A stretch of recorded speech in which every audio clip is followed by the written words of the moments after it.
Hey, welcome back to my channel. நீங்கள்லாம் எப்படி இருக்கீங்க? நான் உங்கள் விஜயகுமாரி. இன்றைக்கி நம்ம காரடையான் நோம்பு ஸ்பெஷல் உப்படை வெள்ளடை தான் பார்க்க போகிறோம். இப்போ எப்படி பண்ணுறதுன்னு முதல்ல உப்படை பண்ணிக்கலாம். அதுக்கு என்னன்னா, நீங்கள் பச்சரிசியை 2 மணி நேரம் ஊற வச்சு அதை நிழல்லே ஆற வச்சுட்டு மிக்சியில் அரைச்சி நல்லா வறுத்துக்கணும். வாசனையும் வரணும், அதே மாதிரி கலர் போகாமல் சிகப்பாக ஆகக்கூடாது. அப்படி நான் லாஸ்ட் டைம் உங்களுக்கு போன வருஷம் என்ன பண்ணேன், அரிசியை சிவக்க வறுத்து மிக்சியில் மாவாக அரைச்சி பண்ணேன். இப்போ மாவு அரைச்சி வறுத்துருக்கேன். இப்போ எப்படி பண்ணுறதுன்னு பார்க்கலாம். ஃபஸ்ட் ஸ்டவ் ஆன் பண்ணி ஒரு பாண்டில் வச்சுருக்கேன். அதில் 2 ஸ்பூன் எண்ணெய் விட்டுக்கலாம்.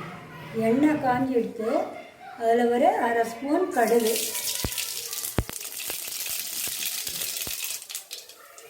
ஒரு 1/2 ஸ்பூன் உளுத்தம்பருப்பு. உளுத்தம்பருப்பு ஏன்னா அது போட்டால் வாசனையாக இருக்கும், அதனால் உளுத்தம்பருப்பு போட்டுங்க. ஒரு துண்டு இஞ்சியை துருவி வச்சுருக்கேன். இதில் காராமணி சேர்க்கறதுனால இஞ்சி போட்டுருந்தா நல்லது. ஒரே ஒரு பச்சை மிளகா பொடியாக கட் பண்ணி வச்சுருக்கேன். கருவேப்பிலையும் பொடி பொடியாக கட் பண்ணி வச்சுருக்கேன். நான் 1 டம்ளர் மாவு கலர போகிறேன். அதுக்கு 2 டம்ளர் ஜலம் விடணும். 1 டம்ளர் மாவுக்கு 2 டம்ளர் தண்ணி. சில பேர் இஞ்சி போடாமையும் பண்ணுவா, அவள் வீட்டு வழக்கம் எப்படியோ அது மாதிரி போட்டுக்குங்க. நான் ப்ரௌன் காராமணி எடுத்திருக்கேன். அதை லைட்டாக வறுத்து 2 மணி நேரம் ஊற வச்சு அரை வேக்காடு ப்ரெஷர் குக்கரில் வேக வச்சுருக்கோம். ரொம்ப வேகக்கூடாது, கடுக்குன்னு இருக்கணும். அதை ஒரு 2 ஸ்பூன் போட்டுக்கிறேன்.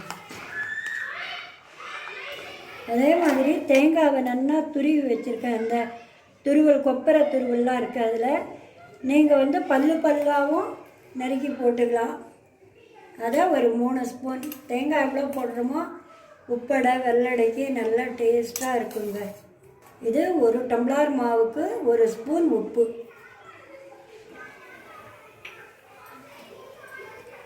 ஒரு 1/2 ஸ்பூன் பெருங்காயப்பொடி, 1 ஸ்பூன் நெய் விட்டுக்குங்க. வாசனையாக இருக்கும், ருச்சியும் அமக்கலமாக இருக்கும். இப்போ இதெல்லாம் நல்லா மிக்ஸ் பண்ணி விட்டு இதை நல்லா கொதிக்கணும். இதை நான் வீட்டில் அரைச்ச மாவில் பண்ணி காமிக்கிறேன். இப்போது நீங்கள் கடையில் விற்கிற மாவுலேயும் பண்ணலாம், அதுவும் நல்லா இருக்கும். ஆனால் பண்டிகை விசேஷம்னா ஆற்றுல அரைச்சி பண்ணால் ரொம்ப விசேஷமாக இருக்கும். சுவாமிக்கும் ரொம்ப விசேஷமாக இருக்கும். தண்ணி நல்லா கொச்சி எடுத்து ஃபஸ்ட் ஸ்டவ்வை நல்லா சிம் பண்ணிக்கணும். சிம் பண்ணிவிட்டு இந்த மாவை கொஞ்சம் கொஞ்சமாக கொட்டி கலக்கணும். அது அடி பிடிக்காது, எதுவும் கட்டியும் தட்டாது. ஏன்னா இது வறுத்த மாவு தான். கலர உங்களுக்கு சரியாக ஆயிடும்.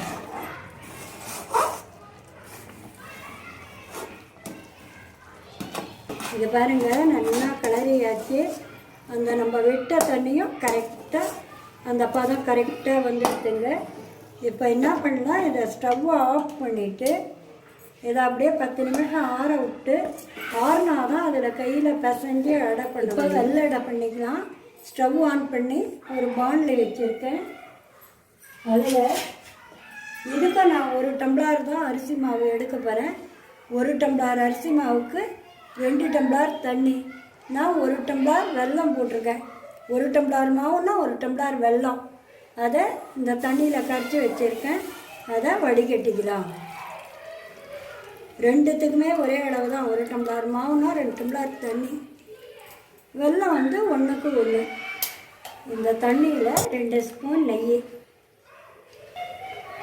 ஒரு 1/2 ஸ்பூன் ஏலக்காய் பவுடர், ஒரு 3 ஸ்பூன் தேங்காய் துருவல். தேங்காய் துருவல் உங்கள் விருப்பங்க, எவ்வளோ ஒன்றாலும் போட்டுக்கலாம்.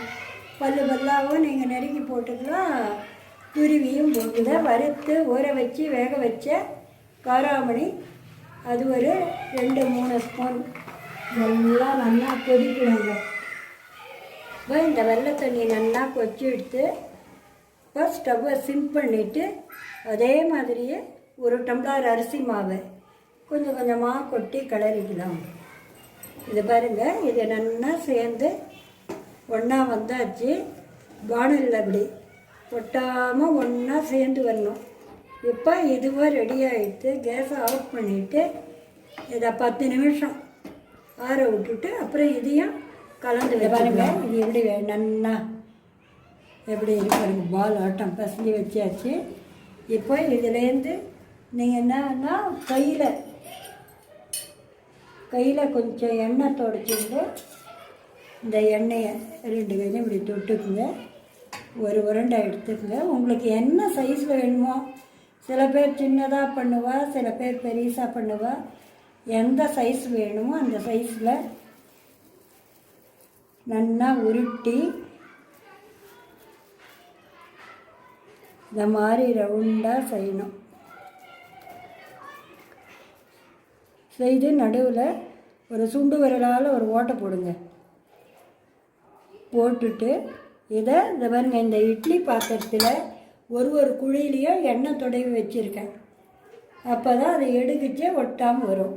அதில் இதை வச்சுடலாம். இதே மாதிரி அந்த வெள்ளை மாவு கலர் இருக்குமே, அதையும் நல்லா பிசைஞ்சிட்டு அதையும் பண்ணி வச்சுக்கலாம். இது உப்படை, இது வெள்ளடை, இது உப்படை, இது வெள்ளடை.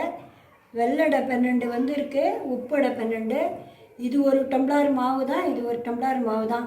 24 அடை வந்திருக்கு. இப்போ சைடில் கேஸில் குக்கர் வச்சு தண்ணி வச்சுருக்கேன். தண்ணி கொச்சின்னு இருக்குது. அதில் இதை ஒரு 10 நிமிஷம் வச்சு ஆவியில் வச்சு எடுத்துக்கலாம்.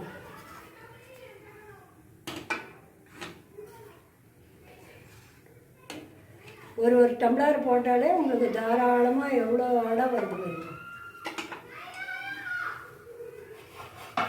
இப்போ இதை மூடி 10 நிமிஷம் வேக விடணும். சுவையான உப்படை வெள்ளடை ரெடி. இதை வெண்ணெயோடு வச்சு அம்பாளுக்கு நிவேத்தியம் பண்ணுங்கள்.